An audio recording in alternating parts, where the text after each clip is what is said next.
with playing with your friends. Well, guys, thank you so much for chatting with me. Have a fantastic time at the Fan Fest today, and we'll see you guys later. All right, everybody. So I am about to go check out some other stuff. So that means that I'm going to go see what my buddy Jose is up to. Jose, what are you doing over there? That's right. I am here in the Madden Mobile area, and now we're going to find out exactly what's taking Madden Mobile this year into overdrive.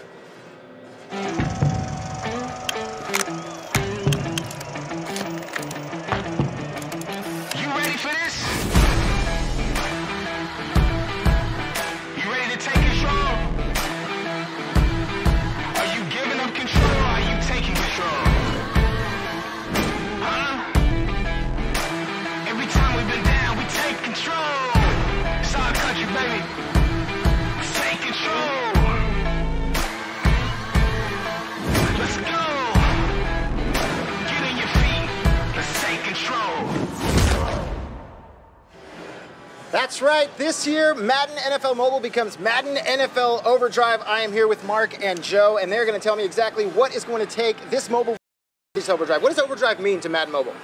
Well, one of the coolest things about overdrive this year is that we're actually, what we've done is we've installed the next generation of graphics engine. So like, the whole game's going to be totally different. So new physics, new animations. You're going to get unique faces for the first time. Really, the game, when we talk about Madden on your phone, is going to feel like an entirely different experience that nobody's ever kind of encountered before. It's going to be awesome. And that's the first thing you notice when you look at the game. It's definitely catching up to those console-style graphics. How are you guys taking the power of tablets and mobile devices and putting these graphics on it? Because it's not what we've seen in the past. No, it's not. It's a lot of work. but we've done a lot of great job with it. Short answer. Yeah, we've done a lot of great job with it. And then, of course, we have the new head-to-head mode here, which is called Overdrive as well. Okay, so let's talk about this the mode you're playing right now, because the score is 339 to 102. That's right, it is. There's something not right about that. How do you have so many points? Are you just that good? I'm that good, yes. So the cool thing about what's the goal of Overdrive, the new head-to-head mode, is that you have to score more fantasy points in 3 minutes of real time against your opponent's preset defense. So you're getting points for every little thing that you do. Things like every rushing yard and every passing yard you're getting points for, compared to just like traditional football things like touchdowns, field goals, extra points, stuff like that. So the score's accumulated fantasy point style. Yeah, so a lot of action, a lot of point swings, stuff like that. I was going to say, you have 427 points. How many touchdowns is that? It's a lot. It's a lot of touchdowns. It's a lot of touchdowns. So one of the things I noticed about is, let's talk about captains. You guys were telling me earlier that there's going to be captains. How do captains play a role in Madden NFL Overdrive? Yeah, that's right. So Overdrive, the head-to-head mode has like a unique strategy element to it as well, where, because my captain is Russell Wilson, I'm rewarded. Sorry about that. First off, apologize. I'm rewarded for passing the ball more. Whereas Mark, and I just threw an interception, that's so bad. See, I told him, that's why I said sorry. I knew it was going to happen, Russell. Mark is over here as Alvin Kamara. Yes, I am. As his captain. And who just took it all the way down, touchdown. That's so bad. That was 100. So he's actually incentivized to run the ball more. So, and again, because of that, we actually have different strategies. So I'm more of a passing-based team, and his is more of a running-based team, because I score more points for passing. And so there's lots of different captains, lots of ways that you can run your team to score the most points in that 3 minutes of time. And is there specific captains for each team? Is that how it's going to be played out? Or are you guys like, can I choose my own captain? You can choose your own captain. You choose your own one to augment your team, whatever works for you. All right. So, and when choosing different captains, how is that going to affect the way I play or he plays? Or you play? So again, if I'm running the ball, or if he's running, Alan Smart's his coach, he's going to be running the ball a lot. And then another thing he's going to be able to do is it also affects some of the different tactics over here that he can do to mess and change how his defense plays as well. Now, one of the things I noticed that when you look at the screen, there's a little meter at the bottom. What's this meter all about? Yeah, that's right. So one of the things, and man, you just told me. Woo! That is something. That's all good. But yeah, so one of the things the meter does, it allows you to fuel those different tactics that you can use. So if I'm getting alerts in game saying, hey, like he's running the ball a lot. What I can do is I can use those tactics on the right side of the play call screen to adjust how my defense is playing to try to slow him down, like prod the box and basically adjust to what he's doing to try to slow down his point total. And he didn't. At all. He only not a little lost bit. by 600. That's right. It's like it was close. It's like you were the Cavs and he was the Dubs. Yes. That's how many points you lost by. But so tell me a little bit just quickly about, the gameplay style when playing against each other. How does that affect the way he plays against you? And like, are you getting notifications when he's scoring, or is it just like? Well, he didn't score that much. I mean, he did. So I didn't get many. Obviously, you weren't. Yeah, you but yes, I am seeing what he's doing as we go back and forth. And we're at a closer game. I would see these wild swings back and forth in scores. But in this case, I didn't have much to worry about. I was gonna say, because it looks like there's absolutely no way he's coming back from a 195 to 820 defeat. Not in this case. That hurts. But there's a lot, yeah, but there's a lot going on back and forth depending on what captain we chose. Like that interaction back and forth between us is really critical to kind of your success being able to win in a game like this. So I have to ask quickly, who's your team? My team is the Titans. The Titans? Yeah. Dolphins. Titans and Dolphins. Yeah. I mean, I'm sorry. I'm sorry you guys have to do that. We all make mistakes. We do. This year, we all know it's going to be the Niners year. Praise Jimmy Jesus and all his name. But you guys, thank you so much for showing us Madden NFL Overdrive. And now we are going to find out what's happening from football to football as we hit the pitch and see what's going on in the world of FIFA. Hey guys, it's Spencer here from Spencer FC coming to you from Amsterdam. We've just wrapped on the FIFA 18 Global Series playoffs and we've successfully found the 32 best players in the world, all of which have qualified for the FIFA E-World Cup Grand Final. My friend Mike LaBelle, who's on the second most comfortable seat. No. Well, it's been an unbelievable season of competitive FIFA this year. And it's been a truly global competition as well, with more than 20 million players taking part from over 60 different countries. And Vieira's going to lead him, and he's actually using a lob cross. Like I said, it gives you a little more time. We've had some of the established pros continuing to mark their dominance, but we've also had some new faces arrive, and they've left a mark too. To be the best, you've got to beat the best. It's been a packed-out season with events from all over the world. We've had tournaments such as the FUT Cups in Barcelona and Manchester, the EA Champions Cup in Bangkok as well. We've seen leagues such as the MLS, Bundesliga and La Liga all form part of the Global Series. We've seen other events such as the Gfinity Elite Series and ESWC. But all roads led to Amsterdam, where we've just wrapped on the FIFA 18 Global Series playoff.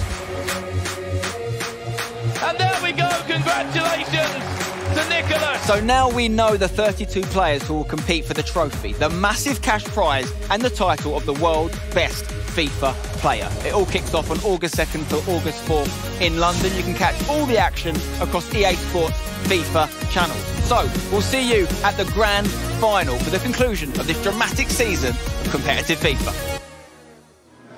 Go!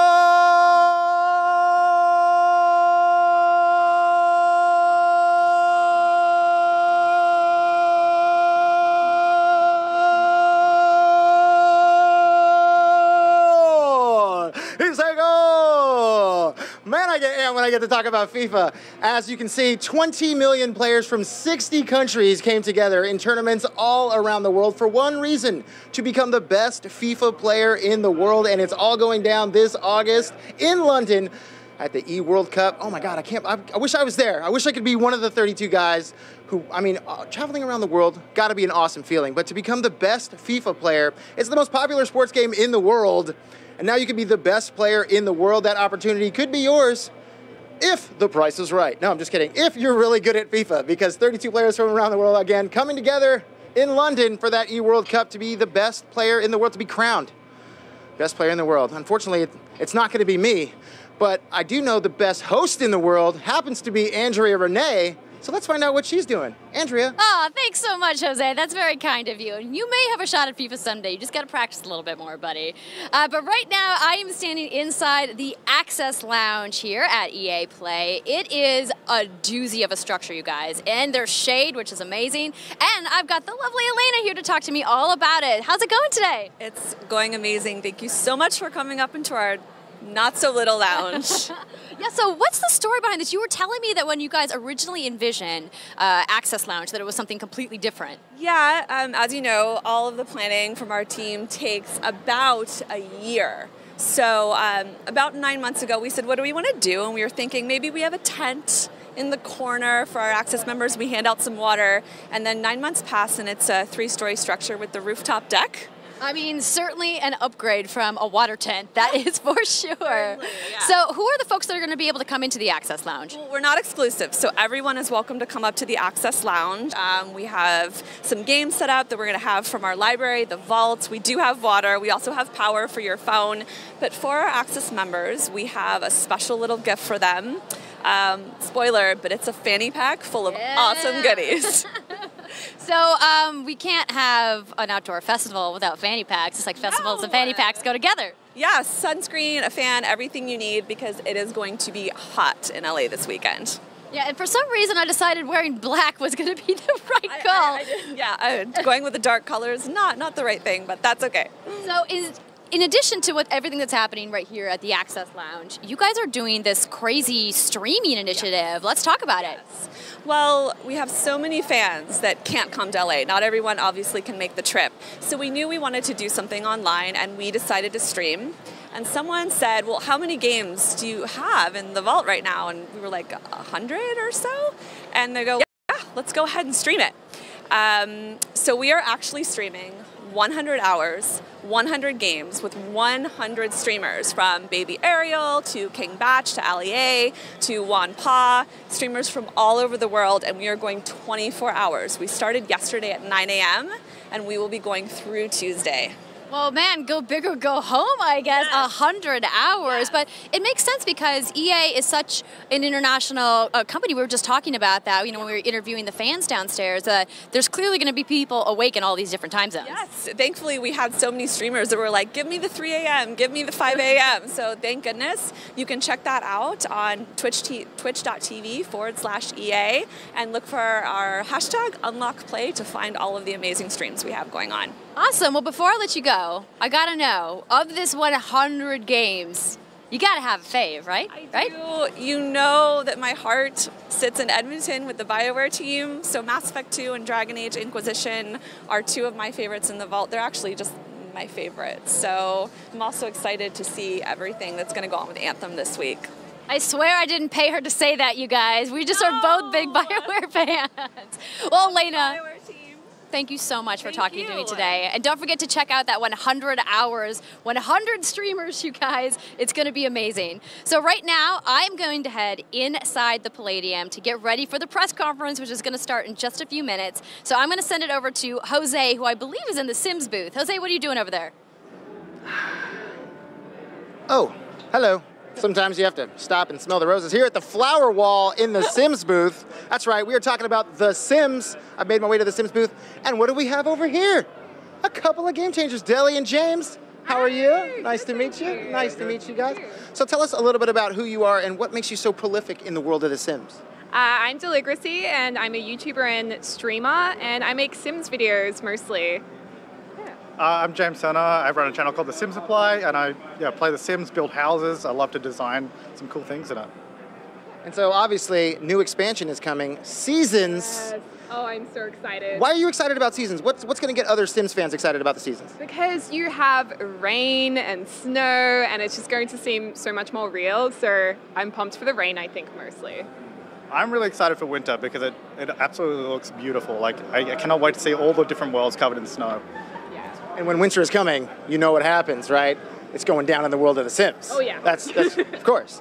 So tell me a little bit about the aspect of adding something like Seasons. I mean, what does that do to the overall world within The Sims? Because there's been tons of expansions for The Sims, but how is Seasons, do you think, going to change things? Well, I mean, it's a life simulation game, so it simulates life, and having weather in the game just makes it feel so much more exciting and real, and you just get into the game so much more, so yeah. I mean, one of the big aspects as well is adding in a lot of holidays now as well, and customizable holidays. So you theme them around the seasons itself. So you have the winter holidays and the summer ones. You have a lot of different parties that you can now throw and experience. Can we add some overcast to today? Could you do that in The Sims to make it a little cloudier? Because it's hot as hell out here. It is hot. I wish. Seasons obviously not installed yet here at EA Play, but hopefully soon. Well, funnily enough, it is on the computers here, so you can play it if you're at EA Play, but not the real life weather. It's very true. And if you're not here and getting the chance to play it, they're streaming 100 hours of EA games, and that's going to be a part of it, so people can get a little sneak peek about what you see in Seasons? Possibly Seasons. I myself am streaming tomorrow with Lil Simsy, another big simmer, and Baby Ariel. And I don't know if we're going to play Seasons, but we'll be playing some Sims content, so it's going to be fun. Trying to keep all the secrets for themselves. See, that's just how it is. If you could stream Seasons, you would, right? Oh, absolutely, yeah, 100%. So what got you into The Sims? What is it about The Sims that keeps you coming back for each and every expansion? Yeah, I mean, I've been playing since the first Sims came out, I think James as well. My dad brought it home one day, and I would just play it every chance I could. It's just like a creative outlet, and it's so much fun. And again, you know, like, what is it about that world of getting to create your own world and create your own atmosphere, now getting to create your own seasons and tweak that a little bit? How does that make you feel? Like, what keeps you coming back? It's the creativity for me. Like, I've always, growing up, I love building with Legos and all that kind of stuff. So being able to create your own world and craft it, tell the stories with the Sims the way you want to, and now being able to control the weather and just adding that into all that makes it super exciting. It's just the freedom to be able to do what we want. Yeah, it's a sandbox game, so you get sick of something, you knock it down, you start again, like it never ends. So what's been your favorite expansion so far? Ooh, that's a tough one. I asked the hard question. Yeah, I think Cats and Dogs was pretty cool because you got to have pets and a new world, and that was a heap of fun. Probably Cats and Dogs or City Living, where you can live in like big apartment buildings and go to festivals, yeah. For me, it would be Get to Work so far, because able to run retail stores so you can become an entrepreneur, sell whatever you want from the catalog. I always love that aspect of the game, being able to make my way in the world. He's like, I love playing games because, you know, I like the job part of it. Yeah. I love getting to work with my Sims, putting those Sims to work. Yes. Lazy Sims just lying around. Well, now they get to lie around, and hopefully in the sun, maybe a little rain, maybe you like lying around in the snow. Yeah. June 22nd. Snow angels. Oh, you can make snow angels? Yeah. See, that's what I'm in for. How exciting is that? So June 22nd, you're going to get your chance to make snow angels when the Sim Seasons expansion hits everywhere. Thank you guys so much. Thank you. And thank you. Hopefully you guys have a great EA play. And now let's take a look at exactly what I've been talking about with this trailer for the Sim Seasons.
All that and more coming June 22nd to The Sims. But now, say you're interested in perhaps working in the games industry. That's what I do. I've been doing it for quite a long time, and I'd like to do more. I'd like to learn more. So that's why I found Shannon here to explain a little bit about how I could get a job in the games industry. First off, Shannon, how are you going to help me get a job in this industry that I love so much? Absolutely. Gaming industry opens up such a variety of opportunities and careers within this industry, and that's what I love about it. It doesn't matter if you want to be a developer, if you want to be finance, analyst, we have all types of opportunities for you, and that's what we're here for. I'm a recruiting team, is to partner with you, help you identify what skill sets align with your passions and career. Now, is that a tough gig to be a recruiter for the video games industry? Because it seems like, I mean, lots of people love video games. I assume a lot of people want to work in the games industry. How do you find and pick perfect spots for people? I always tell people network with who you know in the industry and make sure you're engaging new people to learn from them as well. But for us, we actually just want to engage all talent. There's so many different types of skill sets and levels that we want to include into our industry. That's what makes it diverse, so we can have such great experiences for everybody. And as a recruiter, how cool is it for you to get to come to something like EA Play and see all these people who are passionate about video games and you might even be hiring someday? Oh, it's so exciting. The vibe here is great. I love knowing that we're surrounded by such creative people and passionate people about the industry. And it's just great to see that come into our culture and see what environments get pushed through all the other different teams. Now, you can be a recruiter for tons of things. There's tons of jobs out there. What is it about the games industry that is the perfect place to be recruiting for? I mean, because as I said earlier, there's so many passionate people, but how different is it working within the games industry than it is with some of the other industries? It's such a fun environment to be in. That's the great thing. With all the different creative people that you're surrounded by, you can learn from every day. There's new technologies going on in the game industry. It's just an exciting environment, and that allows you to be an individual. We really embrace that within the culture.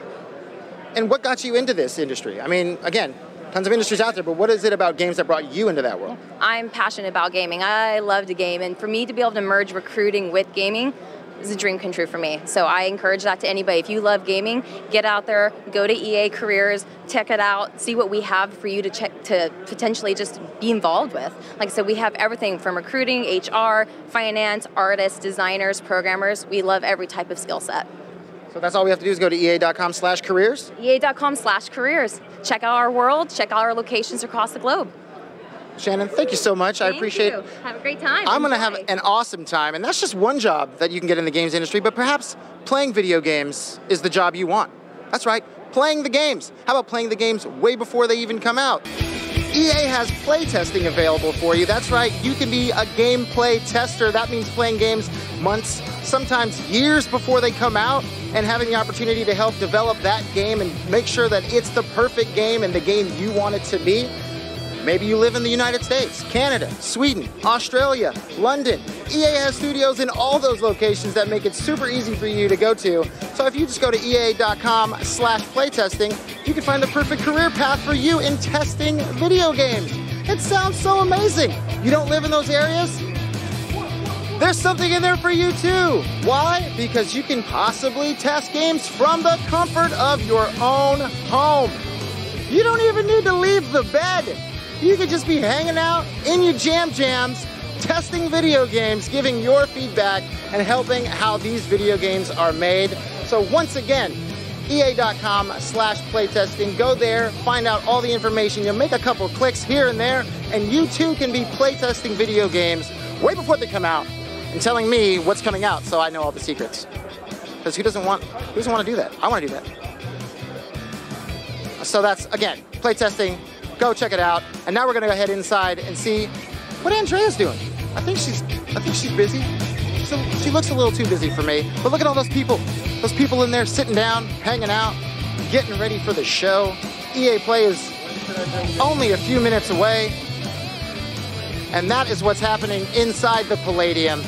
But I want to learn a little bit more about the Palladium itself. And that's why I found my man Dylan right here. Dylan. How you doing? How you doing, brother? All right. Tell me about the Palladium. What is it about this venue that makes it so special and keeps EA coming back for each EA Play? So the Palladium opened in 1940. The opening night, Frank Sinatra was an opener on the bill. And since Not even the closer? Not Old even Blue the Eyes was the opener? Opening. So since then, about everyone's played here. Rolling Stones, Nirvana, Prince, Elton John, lately Jay-Z, Justin Timberlake.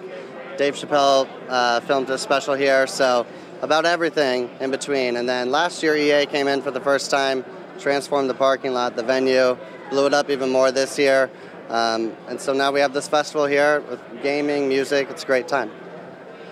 Awesome. And so what is it about EA Play that excites you the most? I just like the transformation of the venue. We take over the whole block, close down streets. There's thousands of people that come through, have a good time. They have A-list talent that come and play concerts at night. It's a really good time. Awesome. Well, thank you so much, Dylan. I appreciate it. Thank you. That's a little bit about the Palladium. And now, let's head inside and check out the show. Fun zone. Fun zone. She told me to rap.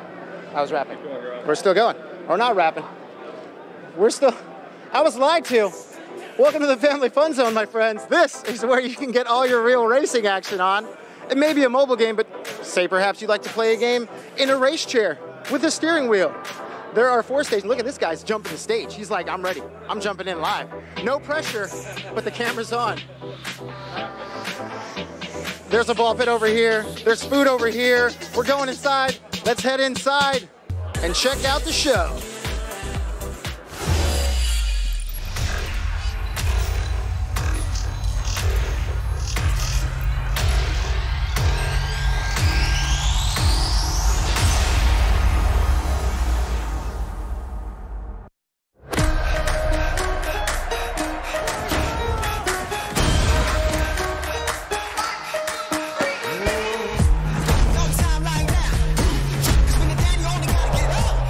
Small game.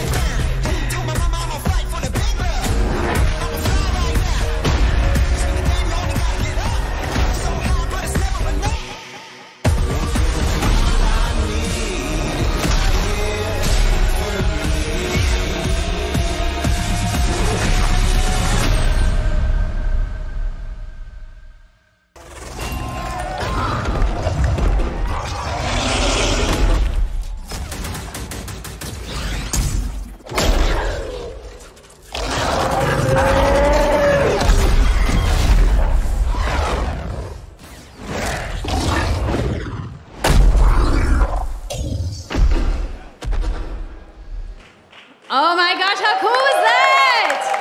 So that was Anthem.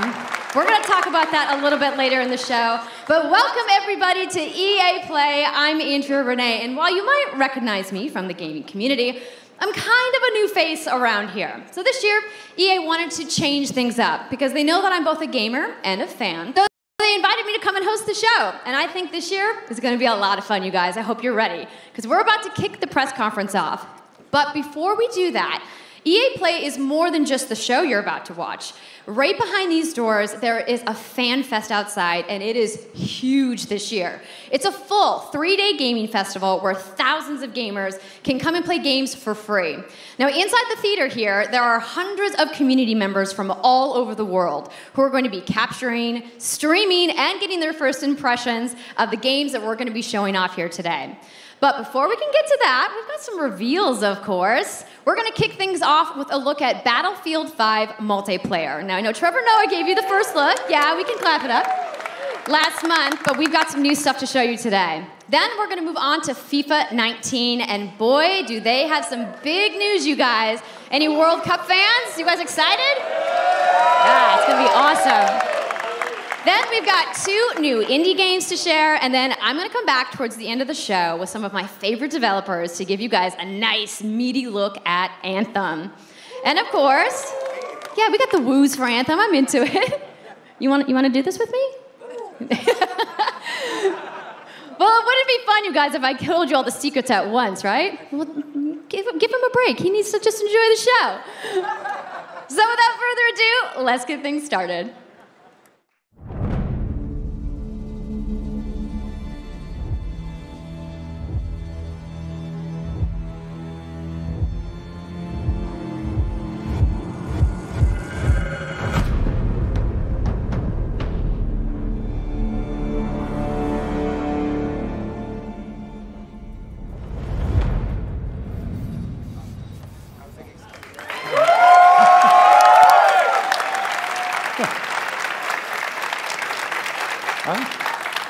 Right, it's time to kick this thing off.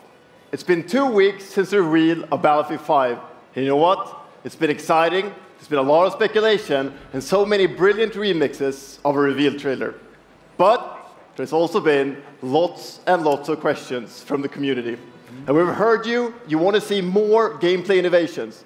You want to know how customization actually works, and you want to know more about our take on the Second World War.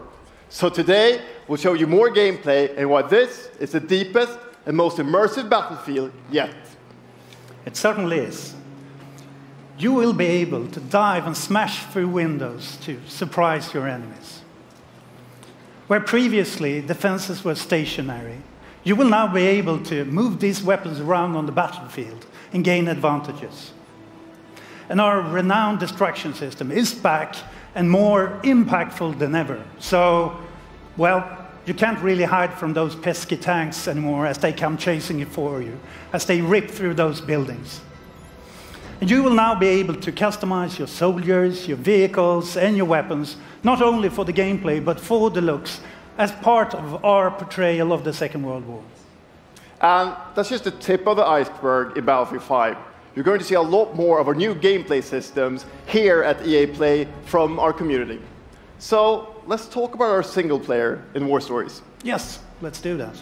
So we want to tell you about those untold stories that got us excited to start with on this game. It's about what you will see is really those moments of human heroism.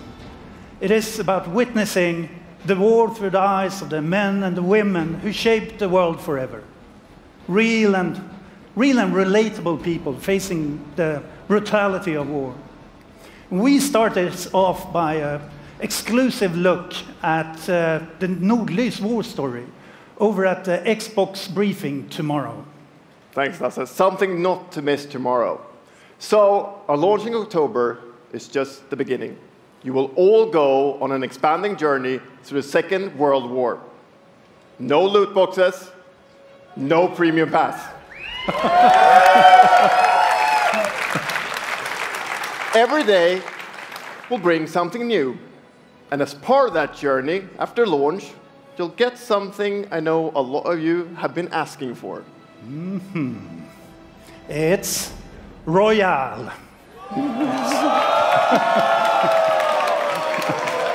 It's Royale reimagined for Battlefield. So we bring those pillars of Battlefield with destruction, team play, vehicles into this new experience. So we will bring you experience that you haven't played before in Battlefield or anywhere else. But more about that later this year. So with that, it's time to show you what makes Battlefield so special. It's the unmatched intensity of our multiplayer sandbox, and this time, it's even more epic, fighting across multiple maps and modes. Welcome to your next Battlefield experience, and this is your first look at ground operations. And this time, even featuring music.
Ikke en dråpe.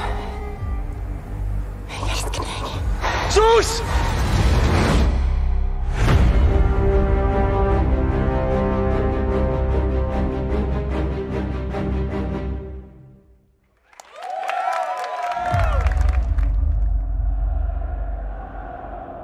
Quando eu era criança, sempre sonhei em tornar-me um campeão.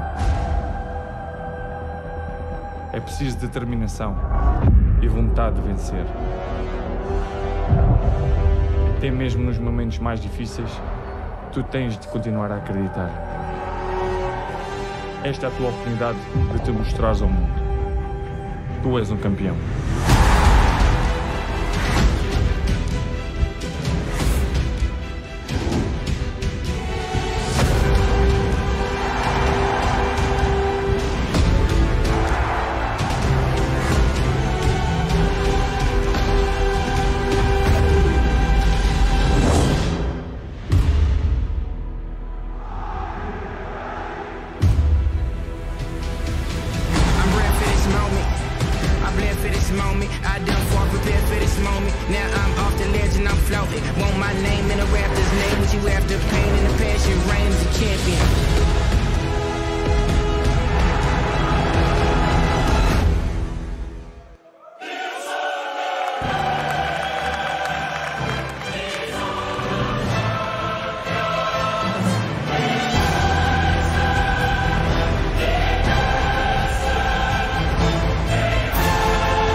That's the UEFA Champions League, the pinnacle of club football, where the world's best clubs compete and icons of the game like Gerrard and Cruyff cemented their legacies.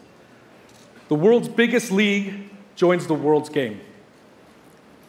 And a special thanks to the legendary Hans Zimmer and LA's own Vince Staples for collaborating with us on the trailer. And I really love the trailer because it captures our epic vision for how the Champions League comes to life in FIFA 19. And Lena's going to tell you a little bit more about that. As Aaron said, the UEFA Champions League is an amazing addition for the game. It's where football's biggest heroes like Ronaldo and Neymar clash every year. And it's the place where champions rise. And you've been asking for this for a long time, and we are thrilled that it's here. And that's why we're bringing the Champions League across the game. There'll be an authentic Champions League tournament mode. Your club will chase this trophy in career mode. Alex Hunter will pursue Champions League glory in your story mode, The Journey, and in FIFA Ultimate Team, there'll be live and authentic Champions League content. And we'll share more details on that, along with all our other Ultimate Team features later this summer. And all of that's just the beginning. As you know, the heart and soul of FIFA is gameplay. And this year, we're giving you the tools to control the pitch in every moment, from your tactical approach to the match to each technical touch. And we know how passionate you are about gameplay, so we've worked hard to shape and refine our vision for FIFA 19 with input from our community. From hands-on tests with beginners to detailed feedback sessions with FIFA pros. And we're going to be sharing a lot more about gameplay throughout the summer, but what I can tell you right now is that the quality bar in gameplay was raised yet again this year. So we look forward to everybody experiencing the game on the hands-on sessions this week. And also, of course, we're extremely excited for everybody to play it when we launch on September 28th. And that's our FIFA 19 news, headlined by the UEFA Champions League. But I just wanted to take a minute to pause and reflect. Standing next to this trophy is a little bit surreal. You know, growing up, there's two iconic trophies that every young player dreams of winning. And for your club, it's this one, the pursuit of Champions League glory. But for your country, it's this trophy, the World Cup. And with the tournament starting in just 5 days, we're excited for the world to compete for it in FIFA 18. As you can imagine, all of us on the FIFA team can't wait for the start of the World Cup.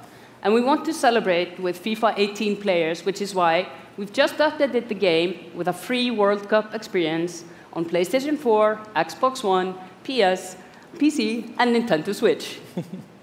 But you can take Ronaldo and Portugal to their first World Cup victory. Or you can write your own story with some great nations who didn't qualify this year. Or you can make a crazy dream a reality for your home country, like mine, Iceland. Who would have thought that a nation of only 350,000 people would ever qualify? And you can feel their excitement.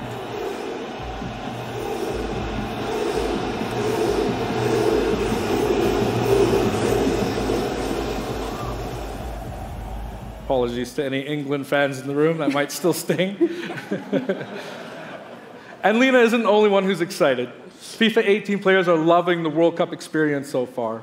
But we don't want to stop there. We want to invite everyone to come and join the celebration.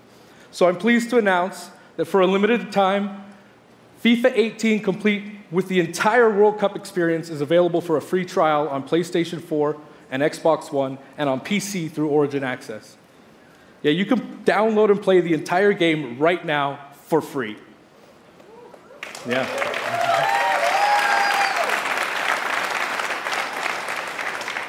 So to kick off the trial, we've got some of the world's biggest creators who are going to be playing live at the end of the show, representing their nations in a little mini World Cup tournament. And this summer will bring so much more for FIFA fans. Plenty of FIFA 18 content centered around the World Cup, and we'll bring you all the details on FIFA 19. But in the meantime, let's all enjoy the World Cup. Thank you, and auf from Island!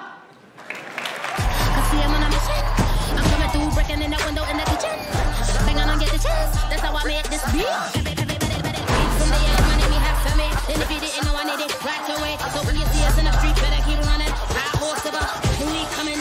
It is the big day. On the biggest stage. At the World Cup.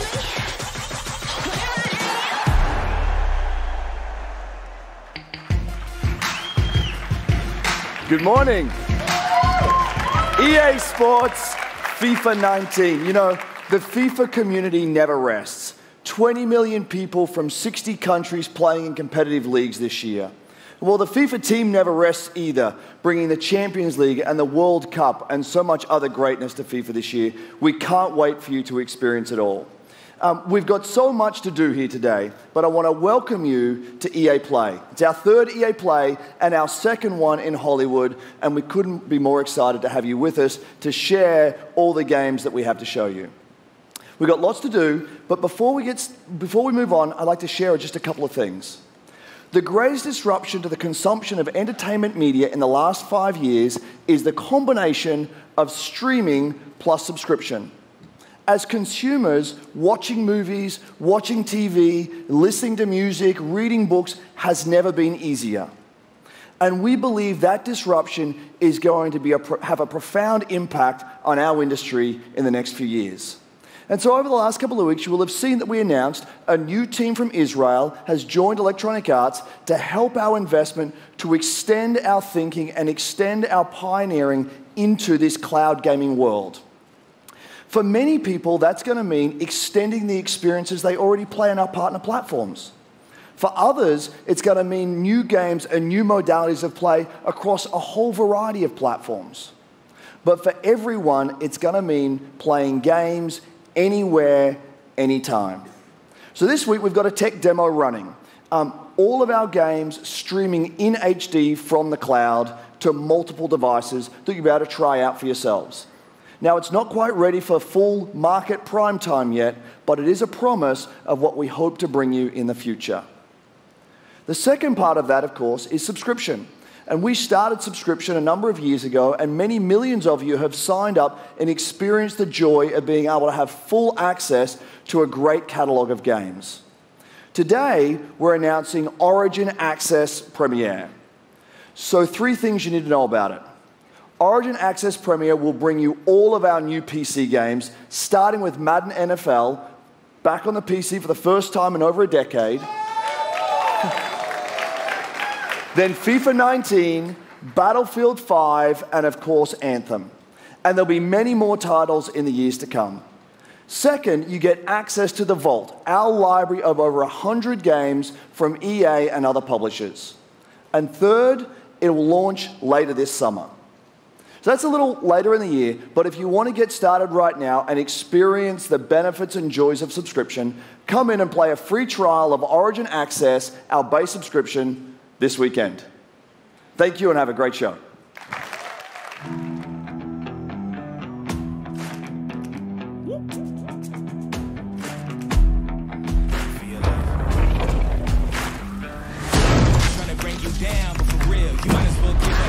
Think you got a chance, but I don't see how. Got a real tight grip when I hold that crown. My life been good and bad and all around. The more things I lost, the more I found.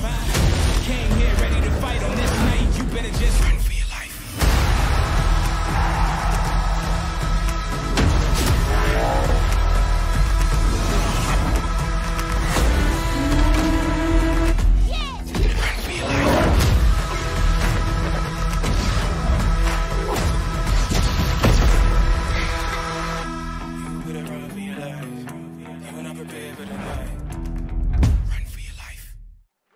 Hey everybody, what's up? So I'm here sitting inside the crowd at EA Play, and I just happened to find Mr. Vince Zampella here in the audience from Respawn.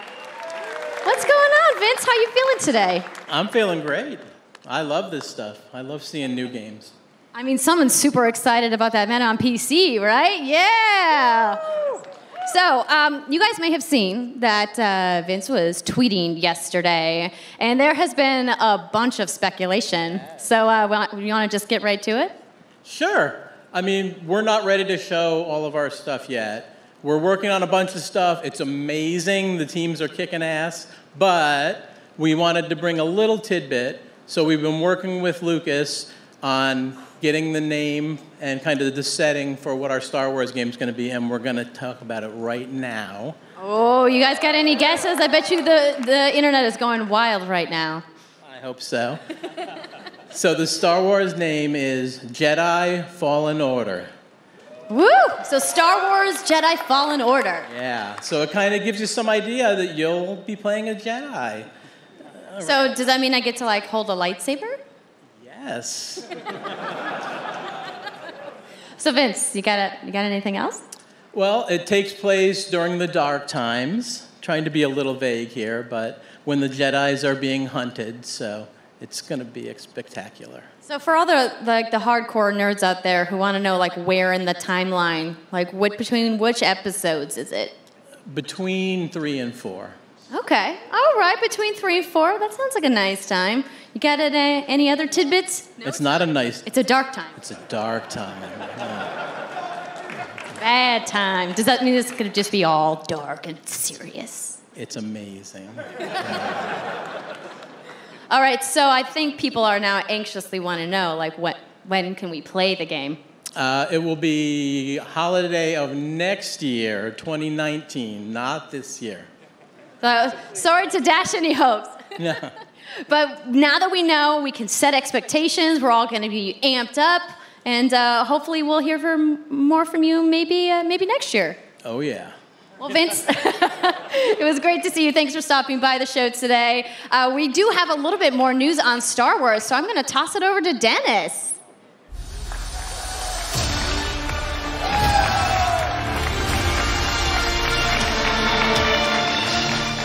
Hello there.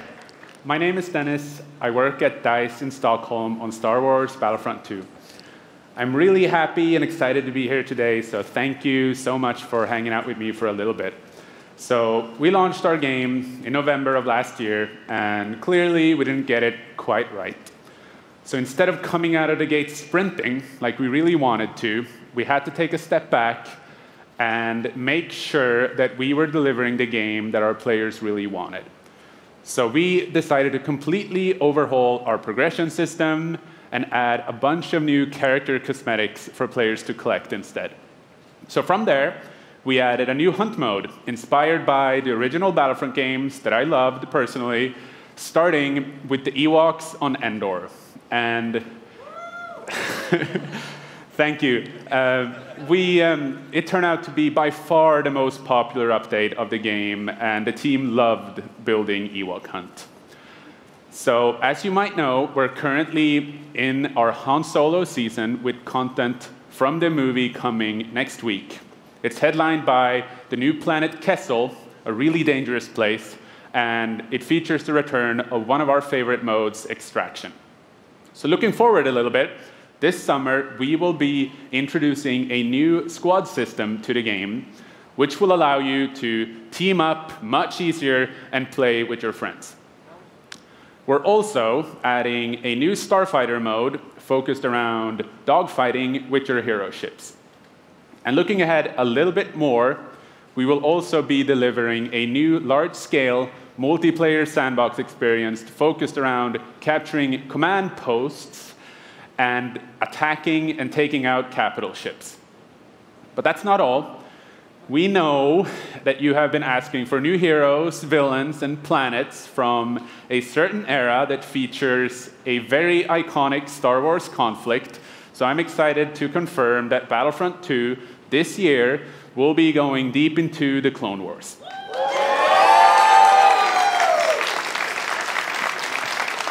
It's only fitting that we begin on the planet Geonosis, featuring multiple levels, including the largest level we have ever built for Battlefront.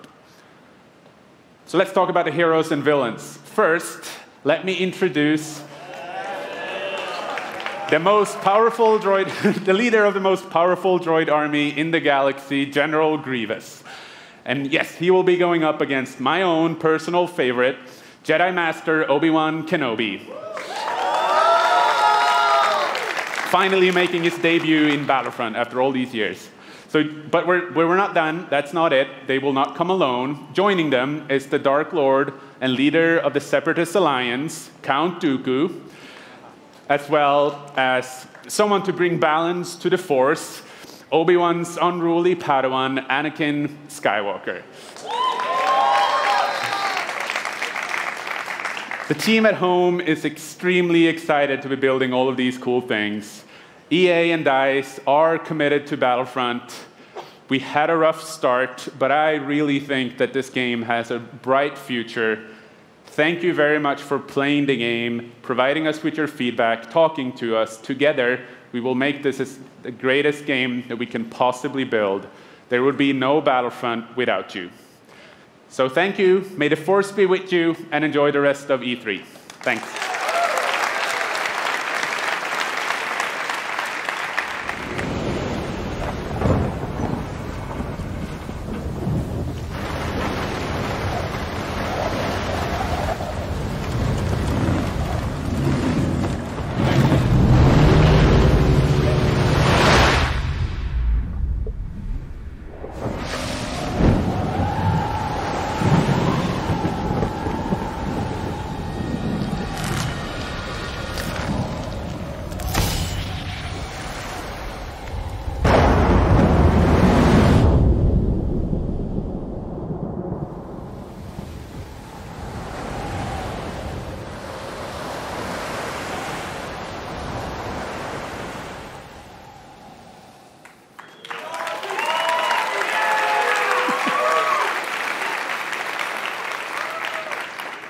Hi, it's really good to see you. In Unravel, we used yarn to symbolize love and the bonds between people. In our new game, we tear that bond up right at the start. You lose everything, including your spark. But when things are at their darkest, you find hope. And you form a new bond. And your spark is rekindled. And it leads you off on an adventure. So welcome to Unravel 2.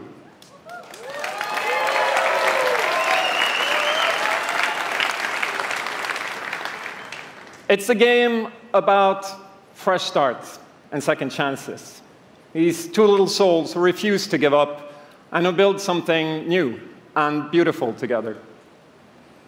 And the whole game is inspired by that spirit of optimism and togetherness. You see, it's all made to be played with two characters. You can play it alone, or you can play it in co-op with a friend, but there's always two characters there, sharing one yarn and working together to get through this adventure. This game, it's quite different from the first. It's both friendlier and more challenging, but above all, it's a lot more playful. And we think it's a worthy successor. And I want to show it to you now, so I brought some help. So please welcome Michael to the stage. He's a producer at Coldwood. And we're going to try to show you a little bit of what I'm talking about how you can play the game in co-op with yourself, essentially.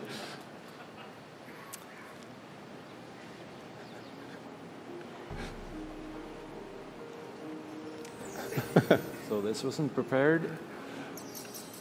There we are.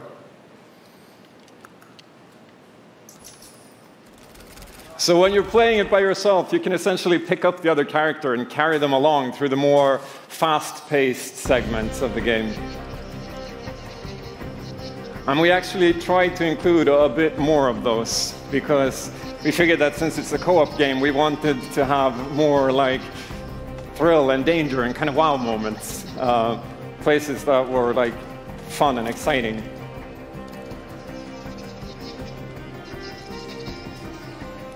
And then when you get to the more puzzly areas like this, when you're problem solving, you can split apart into two and switch back and forth between the two characters, because that's how we've essentially designed all the problems and puzzles of the game, that you're always working together and helping each other out and utilizing this bond between you to overcome any obstacle that you come across.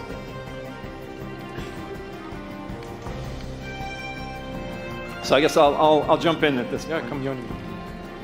So I'm going to be the red one. Okay. You'll be the blue one. I'll be blue. A little celebratory flip there.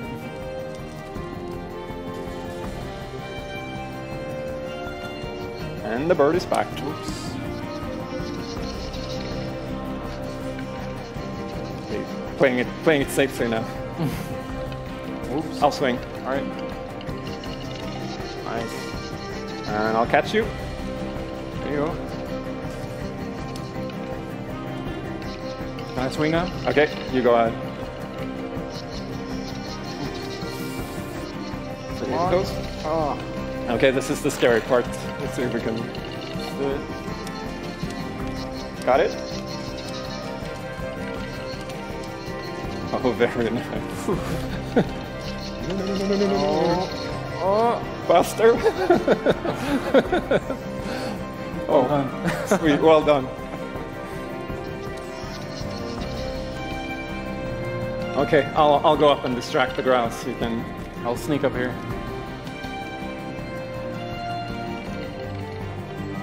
Okay, your turn. Yeah, look at me. There you go. Keep him over to the left. Now I'll go. All right. I'll pull you up. There you go.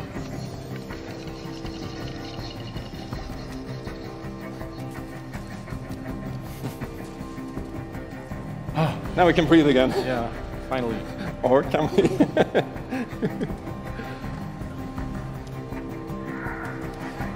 So that's a quick little look at Unravel 2.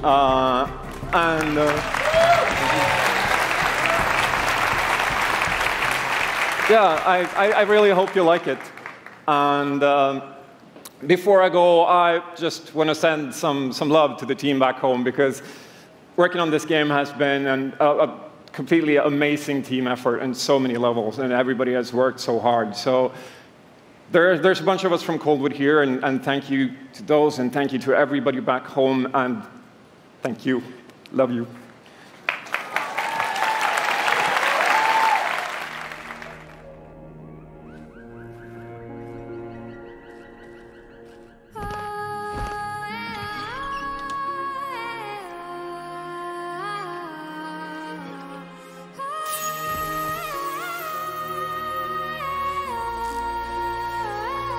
Till Queendom come.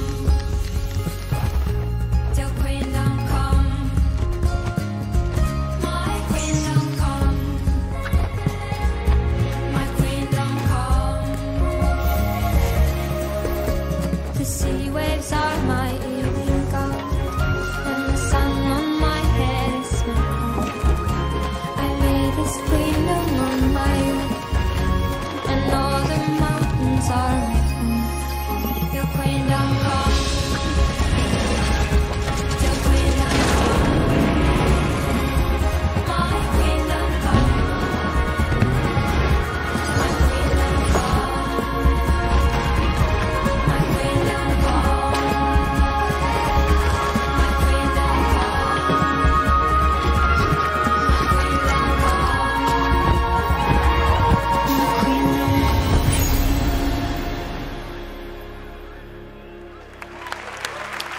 Thank you, Martin, and the brilliant team at Coldwood. The game is really strong. These guys have done an amazing job, and it's clear that they have a lot of passion, and I can't personally wait to play Unravel 2 with my kids. But what's even more amazing is that we will make Unravel 2 available to everyone today. Yep, you heard that right. You'll be able to take these two Yarnies on their next big adventure starting today. The game is finished, it's out. So thank you, Martin, and thank you to the team at Coldwood. Back in 2015, we started on this journey with the original Unravel to seek out the most creative, independent developers and bring them into our EA Originals program. It's been our way of helping these creators bring their unique games to the world and to tell their stories. And last year, if you remember, Joseph Fares was up here on stage representing his team at Hazelight and The Way Out. And I think we all kind of remember that. And you might even remember him from the Game Awards as well. I think I did. Anyhow, in March, that game caught fire.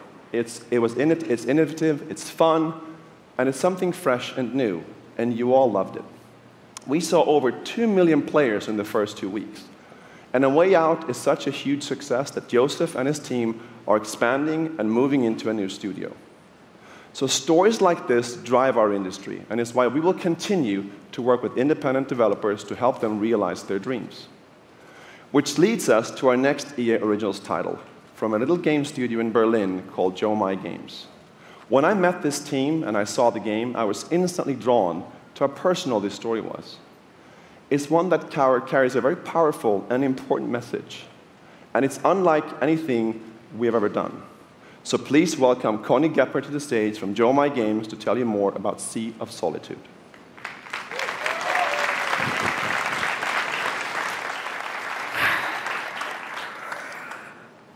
Thank you, Patrick. I still remember during the pitch how enthusiastic Patrick was, and that afterwards, like, our whole team, including me, were super excited. It actually feels a little bit the same right now. I'm pretty excited, maybe a little too excited.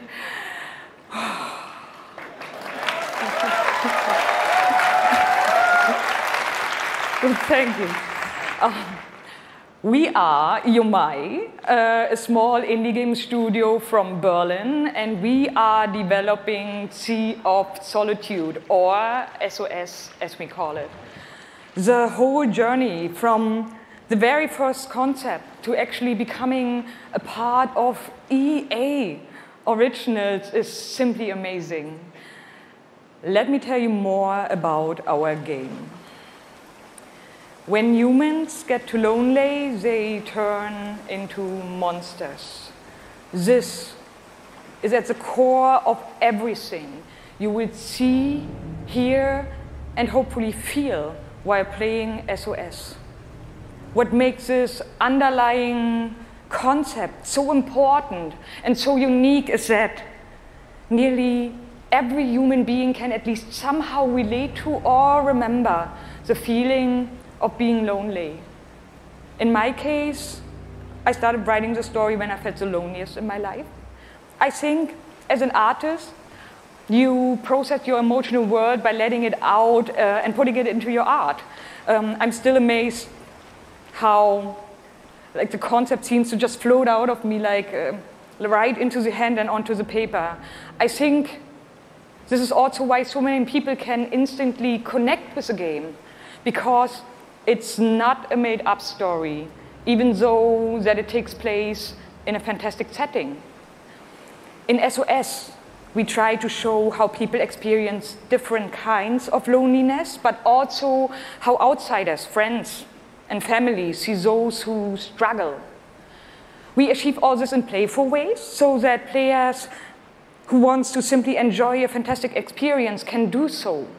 But player who wants to look a bit deeper can reveal a whole emotional world beneath it all. Sea of Solitude is about a young woman named Kay who is suffering from such strong loneliness that her inner feeling, the darkness, the anger, the hopelessness, worthlessness, turns to the outside and she becomes a monster. The game is about finding out why this happened to her, but also how to turn her back into a human. Ultimately, the goal is to bring all those emotions into balance. Some needs to become bigger, some would be better off a little smaller, but to embrace even your destructive part or your self-doubt in the same way you embrace your joy or your hope. This is what being human is all about. And that's what our game is all about. Thank you. Is this real?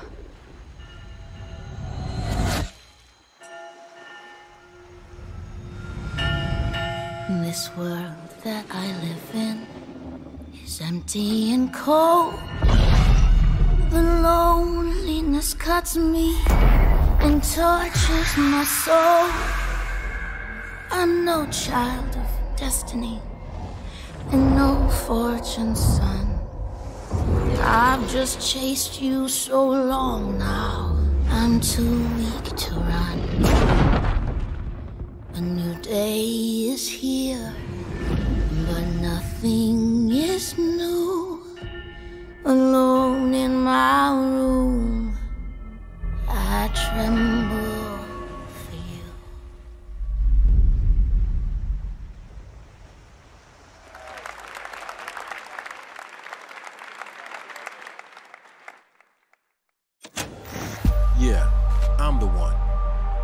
but I'm not the only one.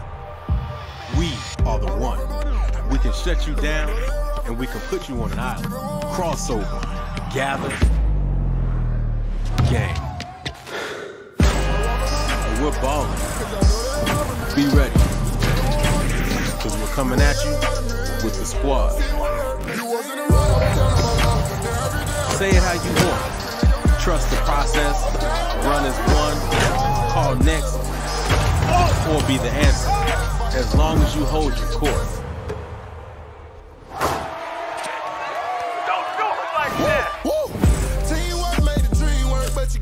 Just remember though, wherever you call home, whatever your fit, or however you ball, you're on my court.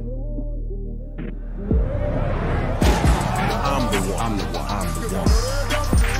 And this is my squad.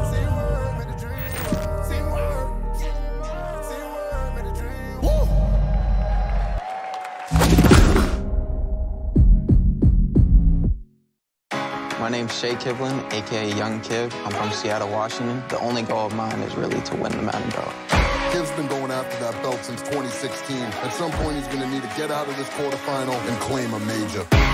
It's a big night for young Kiv. He's been stuck at the quarterfinals. And here he is now in his first championship game, looking to accomplish a goal. 3rd and 4, throws it low. T.Y. drops it. That was a phenomenal read, and Trini's got the lead. 40-19. I hate losing way more than I love winning. Oh, we have a incredible matchup. It's a rematch. Can I be the one down? Touchdown, Kiv. He throws it high, and young Kiv is going to be your champion. Can I play you again? You want to get smacked again on TV? Happy face, no! Madden 18 champion. He's finally done it.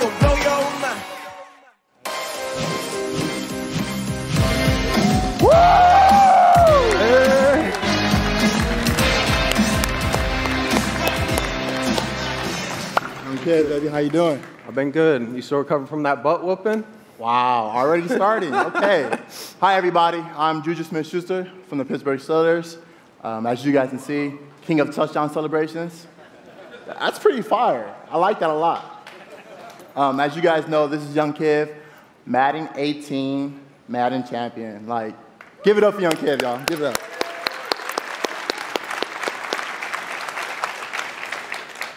Young Kiv, how has it been, your success and your path, to where you're at today? It's, I've always been a competitor. When I was in high school, I was playing baseball, I hurt my arm. So then I picked up Madden, and at first, I was really bad. I was getting blown out online, but I kept at it. I put more and more time into it. Eventually, I made my first tournament, but I had a big decision. It was the same time as my graduation. Wow, okay. So the key to be the #1 player in Madden is to hurt your arm in baseball. That's #1. #2, you said you had the decision to go to your graduation or go to a tournament. So, what did you do? I chased that money. I still got my diploma, but I chased that money. There you go. We're out here chasing money. That's awesome. Okay, now the past few years, how has it been for you? I know you had some ups and downs. It's been tough. I've had a lot of devastating losses. I've been so close so many times. I made the final on TV and got blown out by all those losses. It made me gain a lot of mental toughness, and that's how I got this belt. That's awesome. That belt is so amazing. There's a lot of, bling on that belt for you. Well, today, EA Play, first look at the Madden 19 trailer. Super excited. It's going to be so fun. It's lit. I honestly wish I can stay right here and talk to you guys forever, but I'm not going to bore you guys. We're going to go out. I'm going to try to take this belt, round 2. So we're out. Have a good day.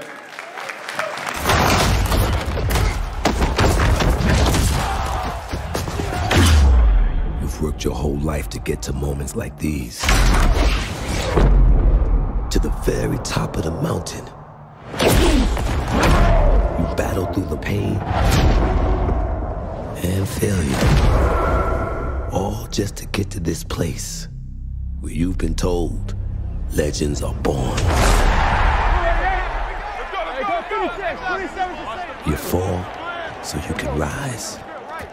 And you rise so that you can truly see that it was really Never about reaching the end of the road at all, but about all the moments that got you here.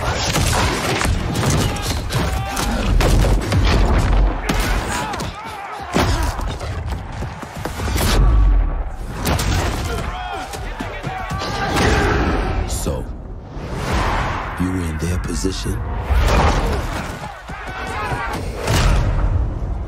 Would you let the moment define you? Or will you define the moment?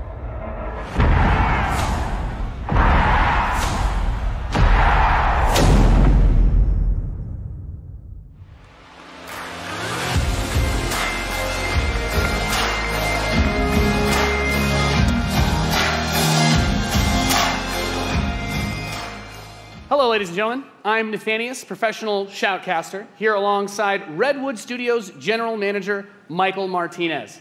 How you doing today? I'm super excited to be here. Yeah, we're going to do this presentation a little bit differently and give you your first look at a brand new mobile game in a live, winner-take-all, head-to-head match. Michael, why don't you tell us the rules? Sure thing. The objective is straightforward. Destroy the opponent's base to win. Unit control, super simple. Just tap the destination, unit automatically moves there. The most efficient way to destroy the opponent's base is with this giant nuclear missile in the center of the map. Control the missile by standing on a majority of the control points. A bar fills up while the missile is possessed. Whoever controls the missile when the bar fills up will fire the missile. It takes 2 missiles to destroy the enemy's base and win. That's it. Sounds great, Michael. Well, enough talking about it. Let's get to this match. Absolutely. All right, ladies and gentlemen, we have an awesome matchup lined up for you here today. Fighting for the blue side of the room, if you could please give a cheer for one of the most formidable RTS players there is. Make some noise for In Control. Yes.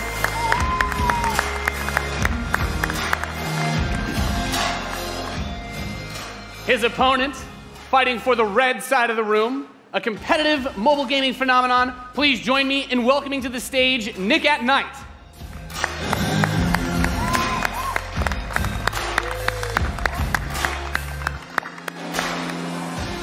Now, Mike, it's going to be a real clash of these gaming styles and the competitive backgrounds that these players have. It should be a great match. It really is. I can't wait. All right. Are the players ready? Let's get this thing going. Ready to go. I'm ready to go. Let's do it. All right. Let's kick this off. Nice little strategy game for those of you out there. It's a good genre. I'm very excited for this. The players are loading in, and we are ready to the match. Here we go. This off.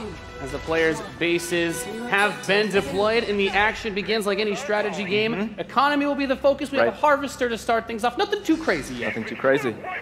Now the infantry is going to come out to hold that top point. Both players, of course, trying to take that position. Nick at Night being able to reach it a little bit first. In a strategy game, that flank position that In Control is going for on the top side, also very important as Nick at Night's forces have to circle around the center. Right, let's see if he's able to create a 2-on-1. Is he able to get there? Looks like he's getting there. Here comes GDI with a Rhino. It's going to rip up those infantry. Yeah, going for the anti-infantry. And like any strategy game, the units that you're going to use when you deploy them will have a huge impact. Your micromanagement of your forces and protecting that economy as well. Yep. Nick at Night with some attack bikes in the top.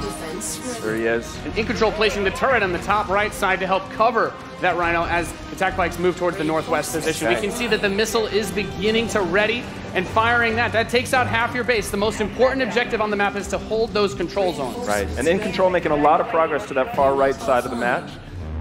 Yeah, he's done a great job of holding that down with the turret, and now he's redeploying his vehicles to the south side, bringing out more infantry to deal with the attack bikes. And as that economy ramps up, of course, we're seeing bigger and more powerful units come out. We have there the drill pod coming in the left side to help flank those some flamethrowers. Right, absolutely. Again, those are going to tear through those infantry. Yeah, and In Control brings out his first tank. That's going to be used to try and help push back these smaller forces as he makes his way to the south side. That missile passing halfway now. Both two zones in control of Nick at Night. He will have the missiles. We see it starts to point towards In Control's base. Let's see if In Control can get around to that top corner, able to halt that missile. He does contest the missile, putting it into the yellow position.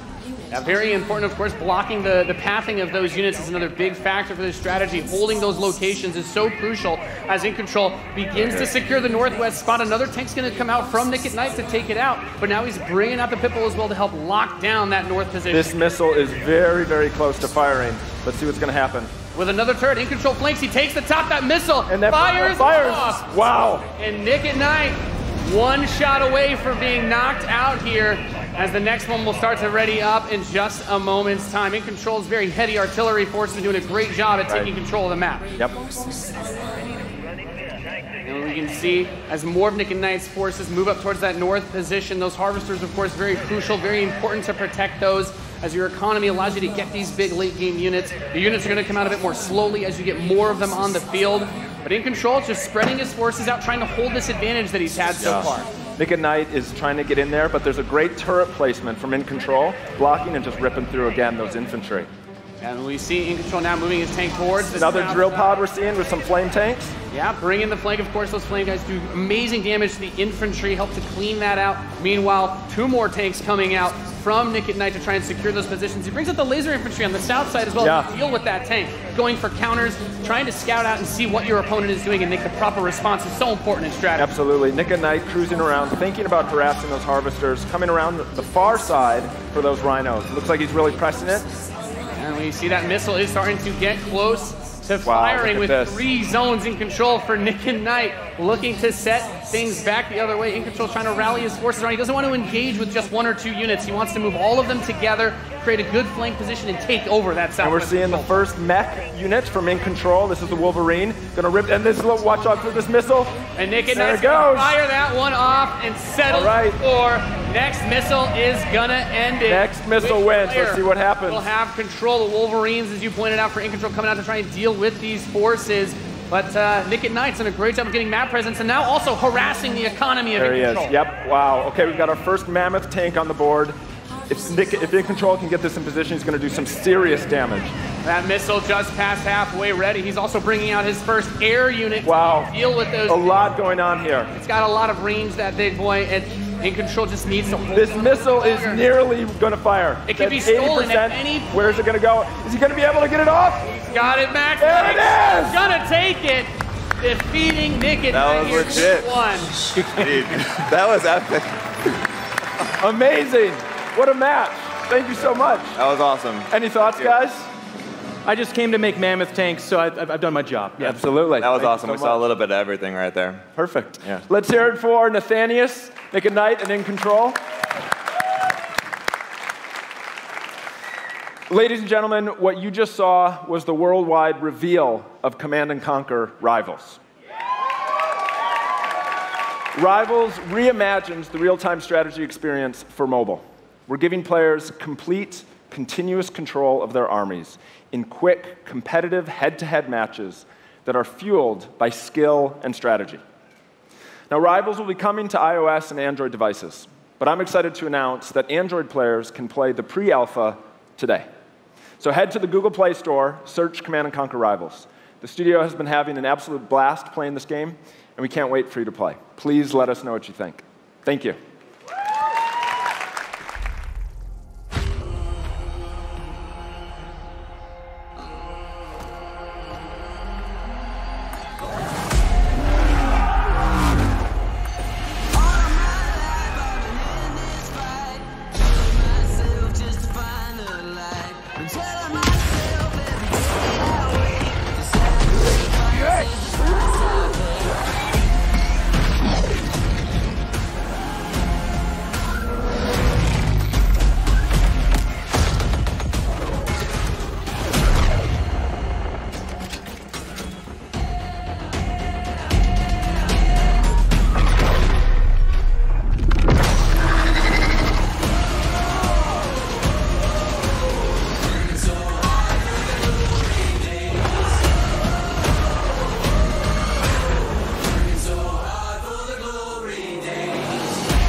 Command & Conquer for a new generation.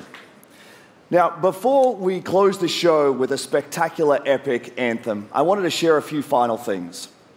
I am blessed to be able to work with some of the most creative people on the planet who come to work every day to create amazing entertainment. And what I can say about all of those teams and what I can say about us is that we are always trying to learn and listen and strive to be better. And so as you look at the 10 experiences that you're going to see today, and as you play games this week, there's some things we hope come through. First, that at the very core is choice, is that you as players get to choose how you play, what you play, when you play, and what devices you play on. That in making those choices, you feel you are treated fairly, that no one is given an unfair advantage or disadvantage for how they choose to play. That for every moment that you invest, we know that you put so much of your life into the games we make, and that for every moment that you invest, you feel like you are rewarded and you are given value for that investment. And most importantly, that the games are fun, that we move past the grind, and that these are experiences that truly enhance your lives. And so, as we think through all the things that we're trying to do, know that we want to be better, and that we want to make great games. And that as much as we love making games, and as much as you love playing them, there's something that is even greater that we can do together. The power of this community when we come together to do amazing things is profound. Last weekend was the 3rd year of our Play to Give program, where we show the world how the power of play can be a positive force for social impact. Millions of you out there participated in 9 in-game challenges in our games, logging millions of hours in support of Play to Give. And to celebrate that, we contributed a total of $1 million to 3 charities that share our vision for a more inclusive world. A world where representation and equality are not something we strive for, they are the standards. And where bullying and exclusion are not an everyday threat. These 3 organizations, the United Nations He for She, PACE's National Bullying Prevention Center, and Ditch the Label, an anti-bullying organization, all are doing great work, and we're proud to support them through Play to Give. And thank you for your support. Thousands of us at EA and millions of you together doing immeasurable good because we love games. Thanks for being with us, and thanks for the incredible privilege of making games for all of you. Now, without further ado, let's take a look at Anthem.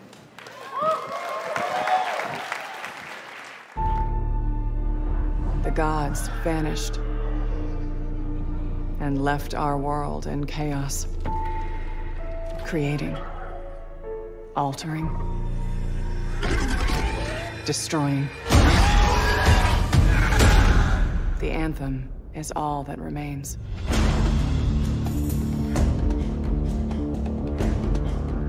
There's a storm coming. These walls can't protect us forever.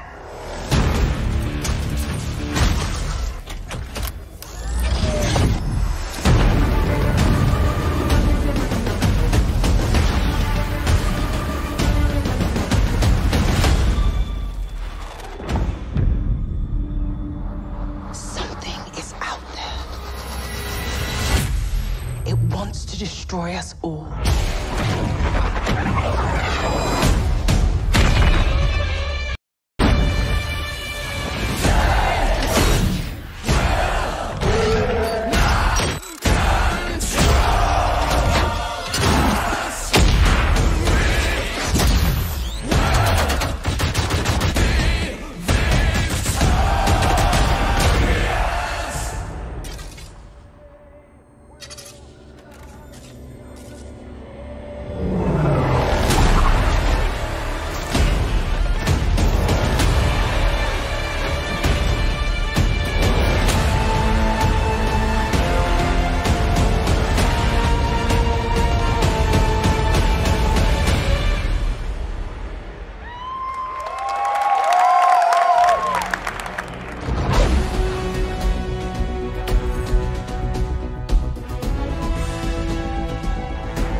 I've seen it a couple times, and it's still cool every time I see it.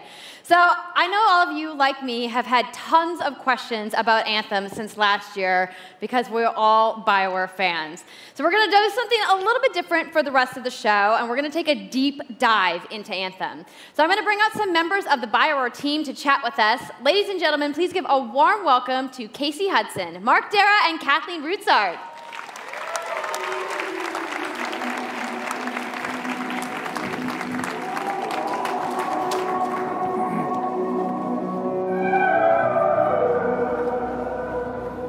Thanks, guys. Thanks for coming out today. Just got a little game to show, right?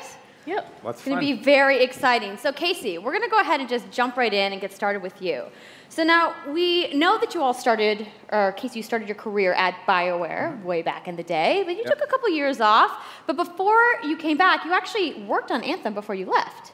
Yeah, that's right. So, first of all, it's amazing to be back. It's awesome to be making games for BioWare fans. We have the best fans, so it's been super satisfying to come back to it. And I just want to be able to continue the legacy of the studio, and that's kind of where it started with Anthem. Is just thinking about, what is the evolution of a BioWare game, and we wanted to create a brand new world for people to discover, a whole new world of story and character.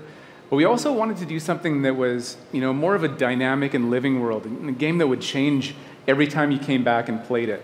We also wanted to do something where, if you wanted to invite your friends into it, then you could do that as well. So that was really the initial vision of the game, not an MMO, not a multiplayer game with stories sort of bolted on this side, but something new and different, and I think the team has really captured that vision over the years. Your fans really love the stories from BioWare, but I think we're kind of curious how you're planning to make story work in this shared world. So a great story for BioWare is really about characters that you can have a connection with, choices you get to make, and feeling like the story is about you. In a lot of multiplayer games, those things get diluted because you're mixing multiplayer and storytelling into the same areas. Now, you can build a solution to that, but you have to really build it into the core of the game. And that's what we've tried to do with Anthem. It's what we call our world, my story. So when you're out in the open world, the world is really dangerous, and you're focused on your mission. And this is where other players get to play with you. The thing that's really interesting about this, it's unique for Anthem, is that this is a living, shared world. So whether there's weather or it's nighttime, what we're experiencing together. Everyone that's playing Anthem at a moment is seeing the same thing. And this is what we mean when we talk about our world. It's a shared world that we all experience together. But then when I finish my mission, I come back to a base like Fort Tarsus. And this is a single-player experience. I turn in my rewards, I talk to some characters, I experience the choices of my action. And this is where your story really lives and breathes. And by doing it this way, we're able to combine that impact and agency of a single-player story with the fun of teaming up with your friends to play co-op in combat. And we're also designing it so that we can add story for years to come. So one of the first things that we hear from our community is they want to continue to play in our worlds. When they've finished Mass Effect or Dragon Age, players want more story. And so we've designed Anthem in a way that we can actually add more story for years to come. And it could be anything. A new moment with a character that you've grown to love, or an event in the world that deepens the lore, or an entirely new storyline and plot. Well, I'm certainly not going to complain about more story. I don't think anybody out there is going to either. So, Kathleen, I wanted to ask you, from a writing perspective, since you are the lead writer, can you speak to what it's like to create a new world like Anthem from the beginning? Well, what's really exciting for us, and not just the writers, but all of the devs, the designers, the artists, is that we're creating something new and mysterious for players to discover. So at the heart of the premise of Anthem is a world left unfinished by the gods. But the gods left behind their massive tools, and those tools are in constant conflict with this unknowable force called the Anthem of Creation. And the chaos of those things pushing against each other means that the world is constantly being reshaped in new and unpredictable ways. Yeah, violent storms, mutated creatures, gigantic monsters. It's a dangerous environment that you need to wear a suit of powered armor, a javelin, to be safe in. Now, something I think a lot of players out there maybe don't stop to think about is just how much work goes into creating a new intellectual property or IP, as we've been saying. Now, we've seen all these different creatures, and Mark, you mentioned the storms. What's the process of creating a game like from scratch? Yeah, it's something we've done a few times at BioWare. And really the hardest part is getting started, just kind of getting off the blank page. So what we try to do is we think about the new experiences that we're trying to unlock for players. So like, what is the fantasy fulfillment? What are the new things you actually get to go and do that are different from what you've played before? So that's where we start. And then once we think about those things, that's the power of creating new IP, especially for games, is that you actually get to build a whole fictional universe that's meant to bring out a certain experience. And then once we do that, then we still need to build all the rest of the stuff, and what unlocks us creatively is to think about like principles around art style, tone, and even the technology and the politics of our new world. And then from there, we can actually go and build out every last detail. Yeah, and one of the unique challenges for Anthem is that it's a world, an experience that's meant to feel alive, like it's happening right now.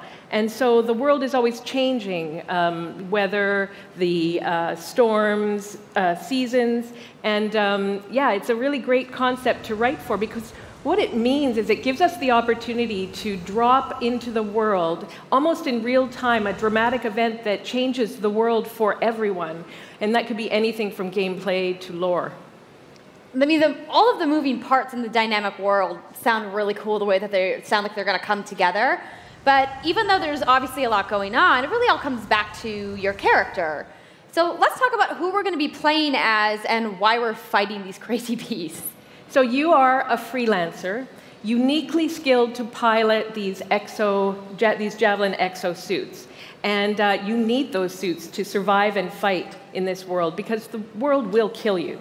But on top of that, our ancient rivals, the Dominion, they've discovered a way, they think, to weaponize the Anthem of creation. And so we need to stop them and protect the free people of Tarsus.